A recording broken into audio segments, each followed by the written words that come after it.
Hey, it's Mark Podolsky, the Land Geek, with your favorite niche real estate website, thelandgeek.com. And on this week's Art of Passive Income podcast, I am so excited because I don't know about you, but I'm a little worried about 83,000 new IRS agents and the fact that our taxes are going up.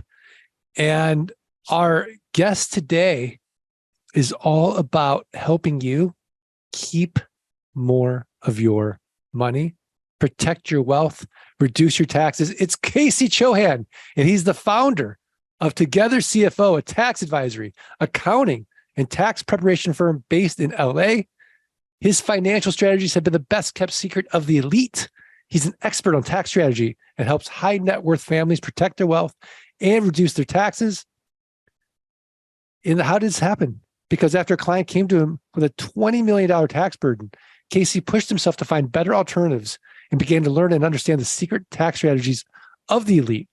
Since then, his goal has been to provide education resources to bridge the gap for first generational wealth, helping solve their pain points of overpaying taxes. Casey is a writer for Forbes Magazine and a professional speaker who's been featured in Entrepreneur Magazine, NBC, Yahoo Finance, Fox News. Casey has spoken at many events, and he also, like The Money Show, and he's also a resident tax expert for Sam Oven's Quantum Mastermind. I actually know Sam Oven, not personally, but I know of him. He's a big deal, and he's been interviewed on numerous cable networks, podcasts, publications. Finally, Casey, you're on a reputable podcast, a prestigious podcast. I made it. Finally made it. Welcome. So, Casey, why tax efficiency, and why are you helping these business owners? I fell into it, to be totally honest with you. My background is all in accounting and finance from a management accounting standpoint, which may sound boring, but it just means you're helping the business understand the numbers and what's really going on so you can make better business decisions. And then through growing my own CFO services company, we encountered a huge problem with one of our clients, a good problem. We helped him scale from 5 million a year in revenue to 10 million a month in revenue. And this created a huge tax burden for him. He then punched me in the face and really got me uncomfortable with trying to figure out how to save him a lot of money on taxes. We all know billionaires don't pay any tax. They openly come out and say it. Their leaked tax returns also say it, whether we're looking at Donald Trump or whether we're looking at the other billionaires like Elon Musk, Warren Buffett, Bill Gates, Bloomberg, and so on, when they've had their tax returns leaked and reviewed, and their true tax rate is all below 5%. So we know that the billionaires aren't paying any tax, but nobody tells you how they're not paying any tax. That's really the secret sauce, and it's all wrapped up in trusts. So the way that they do it is use a series of complex trusts, and that's ultimately what family offices use as well. And we figured that out and re-engineered it back to first generation, because you've got to remember, a lot of these elite people are multi-generational wealth or old money. Right. We focus on new money. So first generational wealth, because they do not know or do not have a $5 million a year family office that they can use to reduce their tax liability. So that's really where we came in. We helped our client save over $12 million in taxes in year one, and quickly realized that we can make a bigger impact in the tax savings niche compared to the fractional CFO services niche. So that's kind of how we got into it. I love it. So let's talk a little bit about the trusts and what kind of business is really at a point where it makes sense for them. So generally speaking, I would say if your tax liability is over $200,000 per year, it makes sense to start exploring this. If your tax liability is below $200,000 a year, then there's plenty of loopholes that you can use and other things that you can do you don't need to go spending a lot of money creating this because it's not cheap. It's not for everybody. So if you're below $200,000 in taxes, look at the loopholes, make sure you're using all of them. And we've got the top 50 loopholes that we have as a free PDF giveaway that we can give away to everyone. And if you're above 200K, that's really when it starts to make sense. Okay, excellent. So let's just talk about the people under 200K right now. What are your 5 favorite loopholes that everyone listening to this podcast could use right away? Well, the problem with loopholes is they're changing all the time, right? So, and then they get risky as well. So loopholes are more risky than having a structure in place. But just to answer your question, the top 5 would be, I'm going to give you the most underused ones as well that people should be using. Home office deduction, Augusta loophole where you're renting your house back, hiring your kids if you have any kids, buying a car and depreciating it. Again, that's a sliding scale and it is moving at all times. So right now it's 80%. Last year it was 100. Next year it's going to be 60. So this is the issue with loopholes, is that at a low level, they're okay.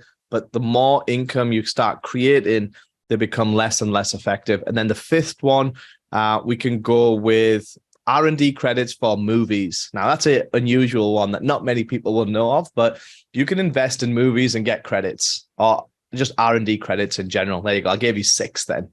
R&D credits. I love it. I love it. So let's say I've got a buddy who's in LA making a movie. I could invest in the movie? Correct. And what do I get as a credit then? I mean, it's a 1-for-1 credit?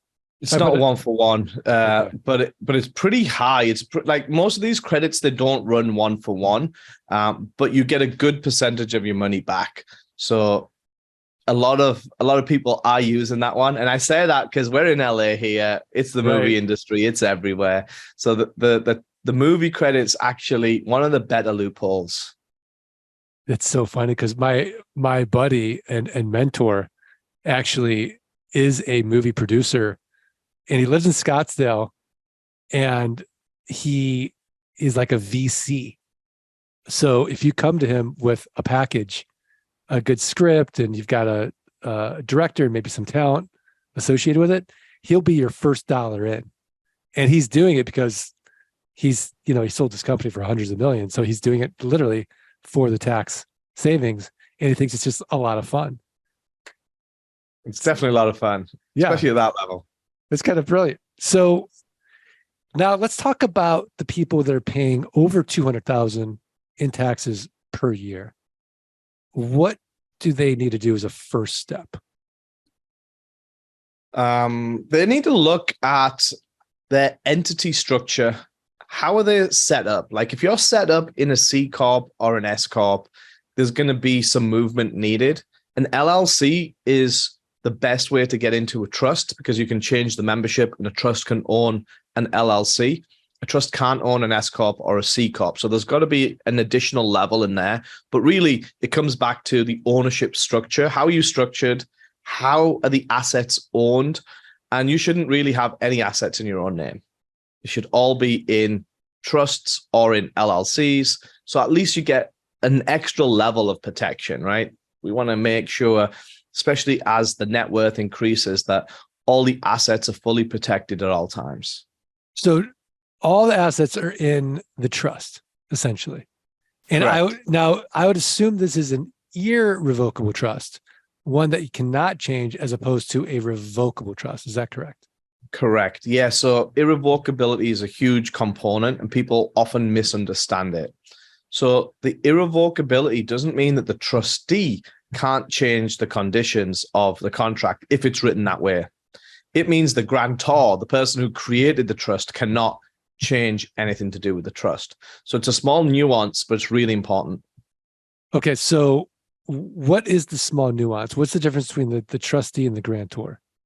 So we don't ever want to create alter ego. Alter ego is where the same person is the creator or the grantor and the trustee. We don't want that. We want separation. So let's just say it was your trust, Mark. Then you would be the trustee and maybe a sibling or a parent would be the creator or the grantor of the trust. And the irrevocability would be on them. So let's just say it's your brother. he will not be able to change anything to do with the trust, but you as the trustee can. Ah, I see. I see. And so then the assets all go into the trust, but then where do the tax savings come in? Because it's not real clear. So the tax savings would be within the trust. So the difference between a simple trust and a complex trust is now what we're getting into the difference on. With a simple trust, you have to distribute everything at the end of the year. So whatever net profit is left over, it's passed on to the beneficiaries. I see. With a complex trust, that's not the case. You can accumulate corpus within the complex trust and then invest that corpus as well. And that's the main difference between a simple living trust and a complex trust. Okay, fantastic. And so as far as estate planning is concerned, I know there's some issues with the laws changing. Can you speak a little bit about that? Yeah, well, the laws are changing all the time. And statutory law specifically, it's different in each state. So if you pick statutory law as your jurisdiction, you've got to be different in each state. And it changes all the time compared to common law, which changes by Supreme Court cases. So it's a lot harder to change common law because you've got to go all the way up to the Supreme Court and set a precedent versus statutory law, which is different in each state and it can change on a whim like that. So it's all about the jurisdiction that you choose. Okay. Okay. So what's some of the worst advice you see or hear given to your business owner clients? The worst advice? Oh, we see a whole host of this. So it usually starts with the entity structure. People are advised to use a C Corp or an S Corp because they get certain deductions. To use a C Corp, the only good reason to use a C Corp is if you're looking to raise a lot of funds from a lot of people, because you're going to pay double taxation on a C Corp. There's not a lot of benefits other than you're raising a lot of money from a lot of people and you need that entity structure for your cap table. That's one bad bit of advice if that situation doesn't suit. The second is an S Corp. So many people get pushed into an S Corp just because of a payroll deduction that they don't get in an LLC, but they don't see the knock-on consequences of, I'll give you an example. So a really close friend of mine, he's worth a couple of $100 million, and he owns a lot of real estate free and clear, but it's all owned in S Corps. So if we were to change the structure, it would trigger a taxable event. And he's had these assets, this real estate in these S Corps for so many years that his property tax basis is really, really low. So if we converted it, it would trigger a higher property tax for him. So the bad advice that he got was to put it all into S Corps. If he'd put them into LLCs, we would have been able to save him millions of dollars a year on his taxes. Wow. Wow. So entity structure, although it sounds really simple, it plays a huge role the higher up the net worth goes. Now, there is ways around certain things, whether you're using a holding company or a management company or some barrier in between. But generally speaking, a multi-member LLC taxed as a partnership is going to be the best way forward. A multi-member LLC taxed as a partnership is the best way forward, in my opinion. Okay. And so often I'll see a CPA firm, give advice, but then when it comes to an audit, you've got to go and hire tax attorneys. Yes. So what is, if someone was hiring you and then they get an audit, what is the expense for the audit and what does that entail? And should we even be afraid of an audit? If you've got nothing to hide, you shouldn't be afraid of an audit. But the problem is the person doing the audit is always going to poke around to find their win. Right. So regardless of if you've got anything to hide or not, they're still going to have to go back with something because the IRS is just a collection agency, right? Right. So should you be afraid? No, if you've got your ducks in a row. And I totally agree with you. It's so frustrating to see hey, you filed my taxes, you know, you're the expert. So why do I need to go over here to fix the problem that you've created? So the way around that is we're a full service firm. Not only do we create the trusts, we administer them, we do the bookkeeping, and we do the tax filing. We also do the audit defense. If it ever came down to it, we would defend it at our own cost, no additional cost to the client, because I don't think it's right for us to put that back onto the client if we created the problem. Even if we didn't create the problem, we're still filing the taxes. We're supposed to be the experts. And just the way that I feel about life and being nickel and dimed, I don't want to do that in my own business because it annoys me as an individual. So I designed the company as from my own thoughts, right? I want to be my own first client. And it's like, no, I hate nickel and diming. I'm not going to do that. And I want to be all encompassing. So we're closer to a family office in the way that we do things compared to like a regular CPA firm.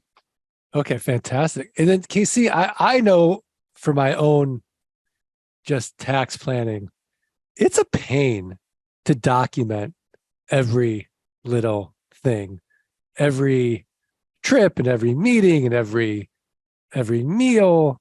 But documentation is so important. What advice do you give your clients to make the documentation as simple and pain-free as possible? Keep it electronically. Like if you're at a meal, just take a picture of the receipt. You don't need to carry the receipt and put it in a shoebox and look at it once a year.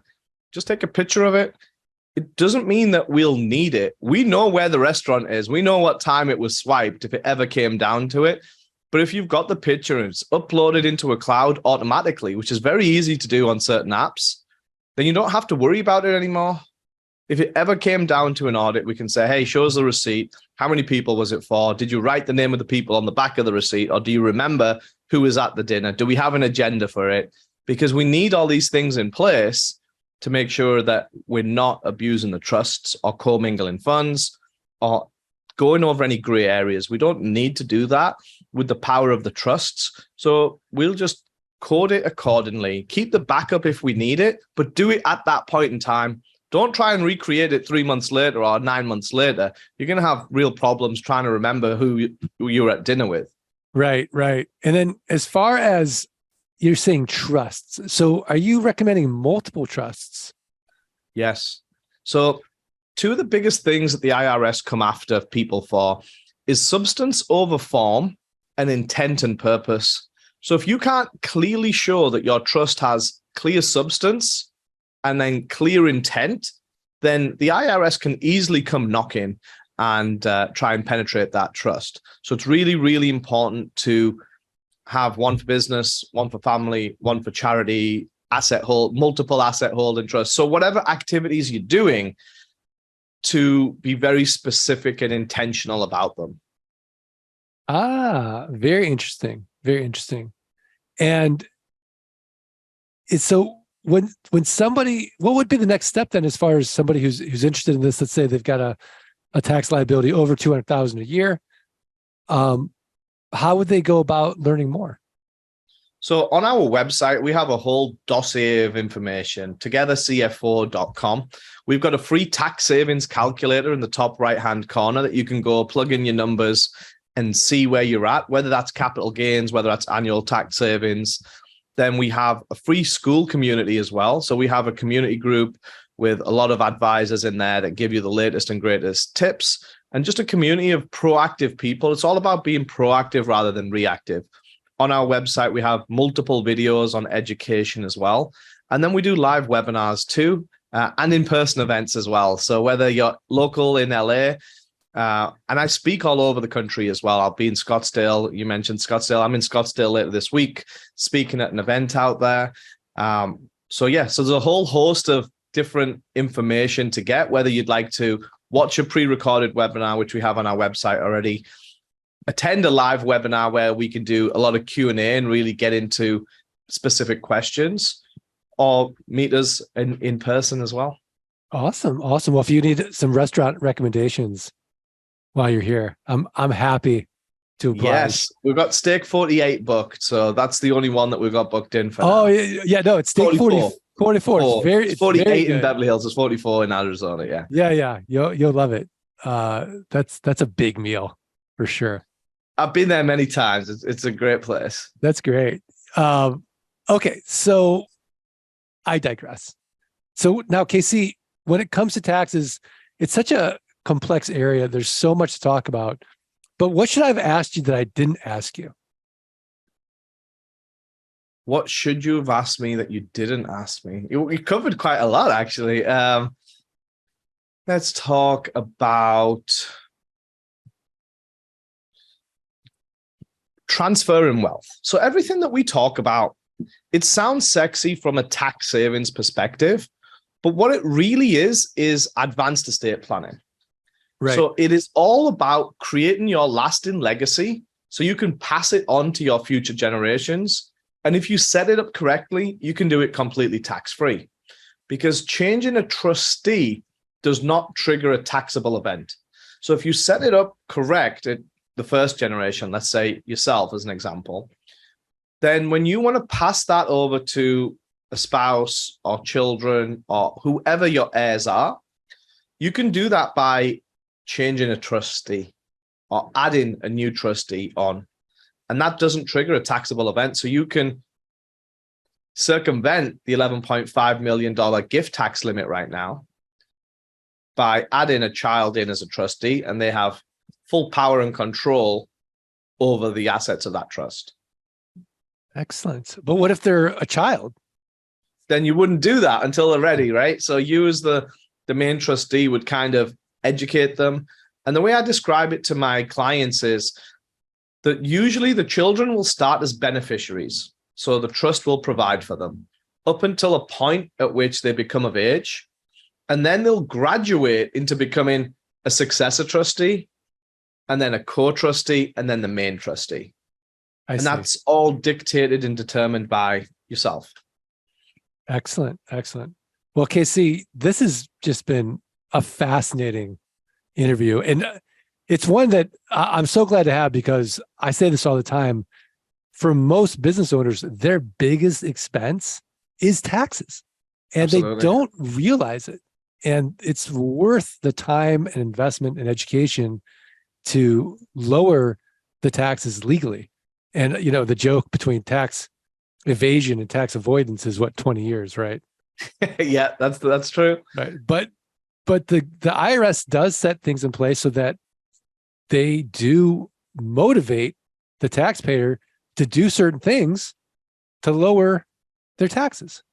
So they're on your side essentially in certain ways.